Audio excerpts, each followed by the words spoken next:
All right, here's my final project. It's an investment calculator for calculating compound interest for an investment with provided a given length, duration in years, and interest rate. So you can see here I have my GitHub username, EDX username, location, and date of the recording. And then just to show that we're running out of my GitHub here, we have the final project, and it's called investment calculator. So I'm going to go here and do http-server to show this on my local, and I'll open this in a browser. And when I click into the investment calculator, here you can see the actual final project here. All right, so we can put in a principal amount. I'll use 20,000 just for an example.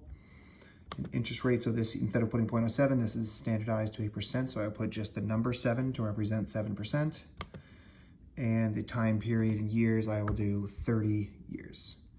And now, so when I calculate, it will spit out the result down at the bottom here. So it shows the 3 inputs again, and then the future value.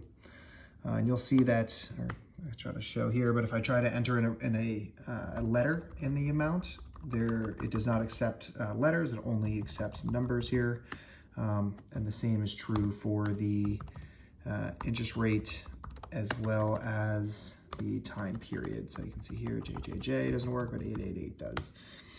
So I don't have a limit on the time period, principal amount, or annual interest rate, because this is more of a, again, theoretical exercise here, but I found it useful and interesting to play around with different values. And specifically, as always with compound interest, I feel like the most interesting part is kind of as you continue to add on years and years, it continues to grow exponentially. So 30 years, here I'll do it again, just with the same inputs, 20,000, 7, and 30. When you put it in for that amount, it spits out the same result, 152,240, so about $150,000. But even if you increase from 30 to 40 years, which is only a 33% increase in time, it nearly doubles the value of the investment. And similarly, if I go from 40 to 50, again, that's a 25% increase in time, but a near doubling again.